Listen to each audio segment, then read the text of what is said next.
Hi guys, welcome down to Improve My Golf, and today is the first of a series of videos where we're going to be explaining and answering some of the questions that you write on our YouTube videos. And rather than always just kind of replying, you may ask a question that somebody else wants to ask as well on a separate video. So with this video, hopefully we can clear up some questions and get them answered exactly how you would like as well.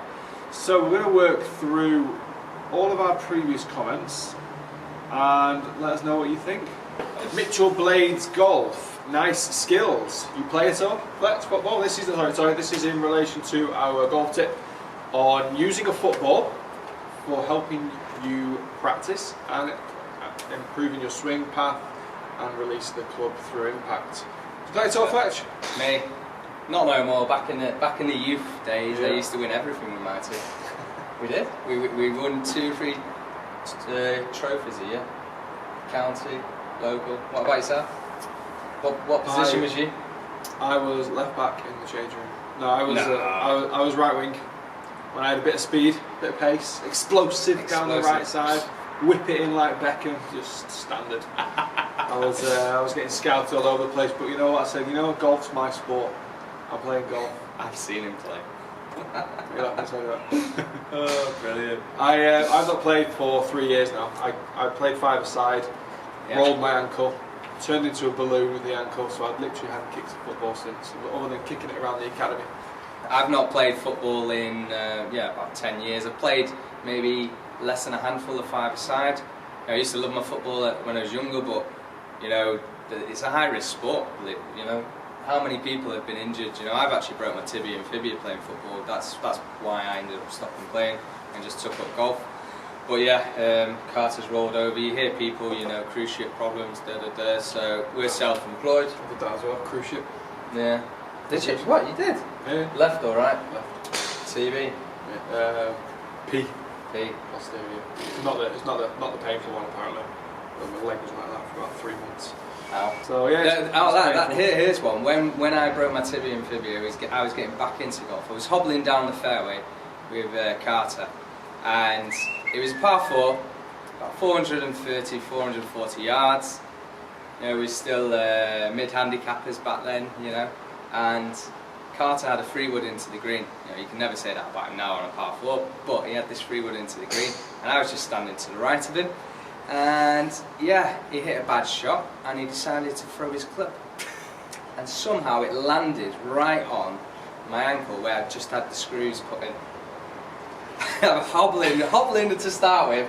By the end of it, I was crawling. I was like, I'm gonna get ya! So the lesson to be learned is go higher up. Yeah. Don't go for the ankles. Go for the stomach. No, that was don't throw your clubs. That was the one lesson I used to do. I used to be quite temperamental when I was younger. Yeah. Now I can laugh at it. Now I can laugh it off. Just. Brilliant. Sorry. So from Christian Gustavsson. I hope I got that right. Christian Gustavsson.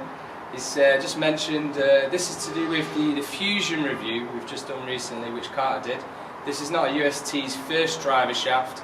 They've done that for many years. Correct. Andy, what have you got to say about that? I did actually say, it's a bit of a slip of the tongue, I did say it was UST's first driver. What I probably should have said was it's UST's first recoil driver shaft, so I apologise. But thanks for picking me up on it. How did the shaft feel? The shaft felt really good actually. Yeah, I found the same. The distance off the club was the most surprising thing. I know they say it's the most forgiving club, but it did provide a hell of a lot of distance, more so than one of the older drivers that I was using. So that was something, maybe food for thought for the future. That was very impressive actually from Callaway. Another question, Tom Kolar. Are the spin numbers accurate? Are you typically a high spin player? 3,000 plus seems awfully high. Yes, to be honest, I've always kind of had quite a lot of spin on the ball. I'm using the shaft now in my night driver, which is a lot lower spinning shaft than over 3,000. But what I did notice, the Fusion shaft did encourage, or maybe the head as well, did encourage quite a lot of spin off the ball. But again, to be honest with you, it had a lot more hang time, the ball flew higher, and it actually went a little bit further. So when you're talking about spin rate, I wasn't too worried about the spin rate because I was seeing the results. I was seeing a slightly higher ball flow, which I don't mind, and I was also seeing a lot more carry distance. So you've got to kind of take it with a pinch of salt sometimes that, yeah, okay, there's more spin, but hey, there's a bit more distance, and the forgiveness of it was very good as well. This is from Stubbs N. What software are we using? So here at the studios, we're using gas system, and for the launch monitor we're using flight scope, which is tracks the ball, you know, within to 3 foot of where it's landing. So yeah, it's, the numbers are pretty tight what we're giving out. Yeah, they kind of tracking the ball, then it gives you your analysis on the club. There are other systems out there that work on what the club's doing, and then use that information to say what the ball's doing. I think this way round is a lot more accurate to what the ball's doing. So it physically tracks the ball for probably 3/4 to 4/5 of the flight. So then obviously at the end it calculates the roll and kind of exactly where it lands, but then it gives you your club's feedback. That's right. Some systems just say, well, the club came in at this speed, like this, hit it from around about here on the club face, so the ball probably did this. Yeah, with TrackMan and Flight Scope, it tracks the ball, and I believe GC2 is looking at the impact position. Yeah. So I'm always about 20 yards longer on GC2. Yeah, I noticed that as well. I'm like, all right, yeah. I like GC2. 300. I do like GC2. What? 350 carry? Awesome. So we've got another one. This is from SCE Dab. I don't know how to say it. I'm going to have a go. Skidab. Skidab. Oh, yeah, Skidab. I don't cast, but I drop the club way behind me on the downswing and hit massive pushes. Would this help with trying to feel the club in front of me? I want to come over the top, but I can't. Now this is in relation to a video we did on a lag drill where Fletch used his armbands that he takes his daughter swimming with. So I use these little shark fins. Oh, these are yeah, they're awesome. Yeah, swing fin it's called. Yeah, it's pretty good. Yeah. Well, you don't want to come over the top because you're going to pull it or slice it, but you want to neutralise your path. So what you have to have a look at is, first of all, when you're dropping it in, is making sure you're not getting too narrow. You want to make sure also that you're having body turn coming through. You could be firing your lower body, but then your torso and shoulders are staying very, very closed on the downswing, so that makes you, at impact, your shoulders are aiming to the right, your body is aiming to the right, and then you're going to hit the push. Just make sure you're just getting your body movement syncing with your lower body. Yeah. So right, next up we've got a few funny comments. It's to do with the course vlog Carter's recently done against Matt Fryer. Matt Fryer Golf. If you haven't checked his channel out, go do so. Right, let's have a quick look. Sam Roper, a bit of a girly putt there, Carter. Smileys, good drive though. Thank you. Right, what happened there? I've not seen it. Come on. So, fill us all in. Par 4. Matt had just made a massive birdie putt on the previous hole, par 3, to go 1 up. So we get to a par 4, 332 yards I think it was. Matt said, right, we can drive this downhill. So I thought, right, okay. So Matt puts his first one on. Nice big bounce. Actually, to be fair, he got a big bounce short of the green, which made the ball finish quite a long way from the flag, in about 30 foot. So I was under a bit of pressure. I got a nice soft bounce short of the green, knocked it onto about 3 foot. 3 foot. So it was an eagle. And an eagle putt. That's his read in the comments here. Honestly, it was short. I hope you made at least a birdie. Yeah, I made birdie. Right, it was the most disappointing birdie of my life. But I actually... Did you halve or win the hole? We halved it because he had about an 8-footer for the birdie, which was a bit more... Right. Good clutch putt. Which could hurt me a little bit more. It was kind of... It was frustrating. It was a big swinging left to right, and I put it dead weight on the outside of the hole, and it still missed low. So to aim outside of the hole from 3 foot, I couldn't have made myself aim any further. There's nothing worse than hitting through the bad weight. players miss low. Yeah. Pros miss high. I'm a bad player. So anyway, made birdie, but yeah, it was painful. Carl Broadbent, ouch, Carter. The drive though. Thank you. Matt Fryer Golf. Go easy on Carter, he still wakes up crying about it. Is that true? It's true. It still haunts me. Played a tournament last week and I got over a 3-footer. The first thing I thought about, I was like, uh-oh. Cheers, Matt. So we've got another one from Adam Flynn. This was to do with a golf tournament Carter's recently played in. It says, you played with mates in this event. Do you think that helps or hinders? I always feel it's easy to lose focus, concentration when you're with your mates and silly mistakes can creep in. Yeah, I played with... Oh, look at this. Cheers, Andy. Cheers, no worries. Cheers, buddy. Cheers, guys. Yeah, I played with Finchy and I hadn't played with him all year because he's been injured and just general other stuff, obviously both very busy, so it was good to get out and play. It was, yeah, does it help or hinder? A bit of both. It helps because you're quite relaxed. It hinders because you don't fully concentrate.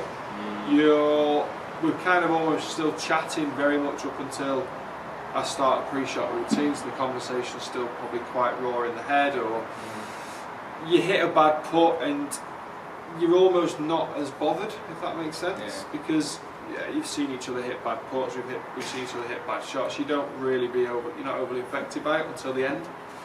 The last 3 or 4 holes, I could sense a little bit of competition between us, where we both really thought, what's he on? How many over is he? How many over is he? And I was thinking, I have no idea what Finch is on, because I knew I was ahead of him by 3 or 4 at the turn, but I had an awful 2 or 3 holes where I dropped 3 shots in 2 holes, so I knew I was kind of catching him, if anything. Then he went birdie, and I went par bogey, so I knew it was close now. And then I birdied the last, and he parred the last, and we looked at the score and we got the same. So it was almost a bit of a sigh of relief, but I'd say both of us at the same time a little bit, I'd love to have picked him by 1. That's just natural, but I think it hinders me, to be honest. I would still, if I'm playing in an event, I would still rather play with a friend just to have a nice catch up. But in terms of score, it probably does hinder a little bit. Cragsyland, worst 3-putt on YouTube. Sorry mate, but that was brutal. That was you though, wasn't it? Yeah, I think he's referring to the 9th hole when I played against Fryer at Warrington. Yeah, it was a very, very long putt, massively downhill, right to left. I knocked it about 8 foot past and missed it coming back. Ouch. So yeah, it was brutal. But I'm trying not to think about it. I've got a tournament later on today. Stop reminding me of these I putts. think we'll get you outside in a minute. We'll do some short putts. Genuinely, that's what I was thinking. 100 3-foot putts has to be held in a row. Better cancel my spot then. Right, next one. Sean Lynch. Carter, newish subscriber here. Came from Quest Golf Guys channels. Good. Good man. Cheers to Quest. Really enjoying your content. Particularly enjoyed that you and Fletch include the rationality behind your shot selection and some tips for viewers as you play your round. I will definitely be a regular viewer. Now you and Fletch just need to challenge Rick and Pete to a vlog. Would be entertaining and some great competition. Thanks for the excellent videos. Keep up the good work. Cheers. Thanks very much, Sean. Yeah, nice reply. Funnily enough, I've been speaking to Rick and Pete this morning actually. And I said, we'll have to try, we're going to get a 4-ball arranged over the next few weeks. We've banded around some interesting places, i.e. St Andrews. I'm not sure we're being totally serious with that, but that could be an option. But yeah, something will happen before the end of this year. Before winter. So we are practicing hard on the QT. Then again, you'll see some Quest Golf videos and they're practicing non-stop. Yeah, I'm definitely going to get some practice in that. Sylvester Anker. Are you sponsored by Callaway? Oh. We're not sponsored by Callaway.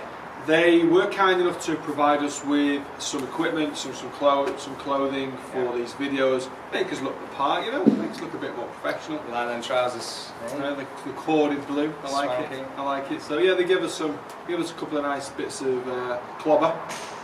Mr. Shanghai 34. I've been looking at Vice golf balls, etc. Even seeing a few ads. Might take some on our Pinehurst vacation. Pinehurst, very nice. First of all, yeah, playing a great golf course there. Yeah, incredible golf course. With regards to the vice ball, I've not actually hit it yet. Carter, you know, I'm like it. Put him in his bag and he's run off with him all Yeah, eventually. I'll give you one. Oh, cheers. We got some of the harder ones, the drive balls. Oh, right, yeah, like Pinnacle. Yeah. Yeah, brilliant. I'll have that. No, we've got, they're good. I've used it for the last 3 rounds of golf actually. Same ball. So they don't even lose. You can't even lose it. So it's like the Pro V1 or the X? Or? Literally, they've got 2. They've got the Vice Pro and the Vice Pro Plus. Right. So one's like the Pro V, one's like the Pro V1X. I'm using the Pro V1 equivalent, and honestly, there's no difference. The only thing I would say about it is it does start to lose its colour. But yeah, okay, it's not really changed. It's still white, but it goes. Does it become like them 5,000-year-old Chinese X? Not quite, but it's close. No, it kind of goes a slightly off-white. But then again, I have used it for 3 rounds of golf. You've used one ball for 3 rounds of golf. Yeah. Guys, just so you know, probably 6 holes. Every 6 holes you should be changing. Well, pros should be changing the ball because it just when we're hitting the wedges in, it gets scuffed. So However, that's my next point. Right. Okay. There's no scuff marks on it. Yeah. Okay.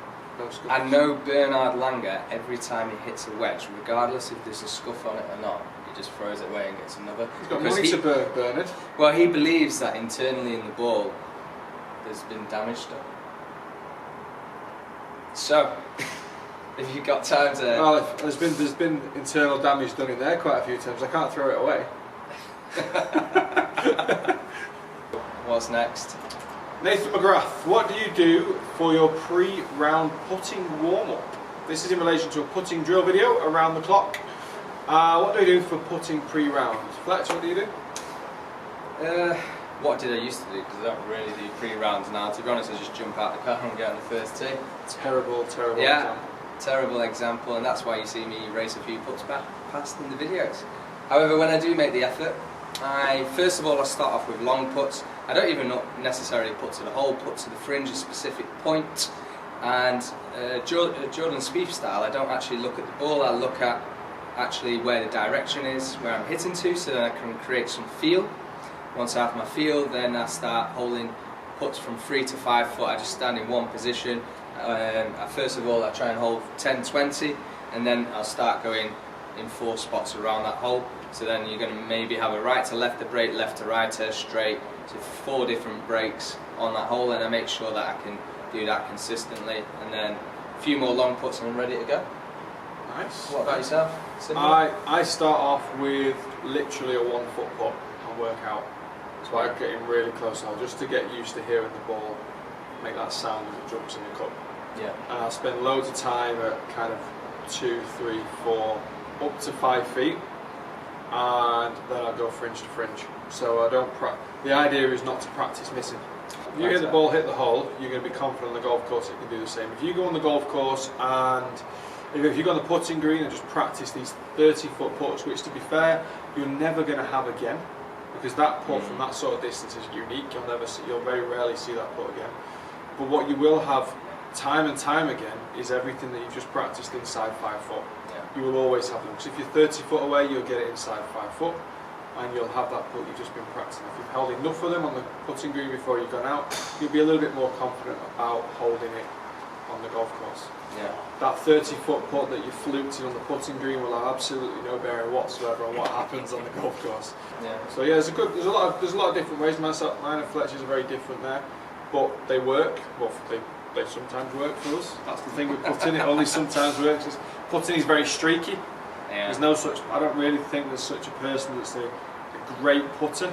I think they're all great. Everyone on the tour is a great putter when they go through the phases of it. Just have purple patches. Yeah, of course. It's like Jordan Spieth this year, to start the season, everyone was thinking, for him to follow up on that season is going to be virtually impossible, because he just held everything. Yeah, you can't do that in golf. He was like 30-40% higher in putts held on specific ranges to the rest of the tour. That number had to drop. Yeah. You're not that. You can't be that good of a putter. You can be for 2 to 3 months at a time, or at that level, in Speed's case, almost like 4 months. But generally, golfers win by putting well. and obviously the rest of the game as well. The longer the putting is the bit that will just make up the extra few scores, and you can't do that all season. Okay, so the last three to finish. This is again back onto the armband lag drill, and Smart Bimson, cool new intro and cool video, guys. I would like to take credit for the intro. I would like to give credit for the intro. I did find some slicky, silky music. Yeah. Rob Povey, I'll be giving this cheap top tip a crack. Cheers, fellas. So yes, it's a cheap tip to implement. We need it's extremely beneficial. Yeah, we need to hear how it's going, Rob. Drop us a message, and everyone else who's trying that out, let us know how it goes. Dave Bucks, did you get that music from a 70s porn film? I didn't get the music. I take it back. Video, thanks. I take it back. I love it. Fletch got the music. No. From one of his home collections. Yeah, I got it from my dad. Right, guys, that's the end of today's Q&A. Please do comment on all the videos that we do put up, because every week we will be sitting down and be working through all of your comments over the past week to interact with you guys, but also, if you'd like to say, if you've asked questions that someone else might have wanted to ask, this is a really good way of getting an answer across to everybody, and obviously not just the person that's asked the question. So guys, I hope you've enjoyed this today, and we will see you over some more videos coming very, very soon. We've got more vlogs to come, more tips, more golf tournament analysis, and most importantly as well, we're very new to the channel, as you've probably just noticed, club reviews. So loads more of those coming up in the next few days as well. That's right. So guys, if you've enjoyed that, write some comments, give it a thumbs up. If you haven't subscribed, make sure to do so. Click the bell for activation, and also check us out on our social media platforms, Facebook, Instagram and Twitter. Write your questions, every Friday we'll answer them. Alright guys, have a nice weekend. See ya.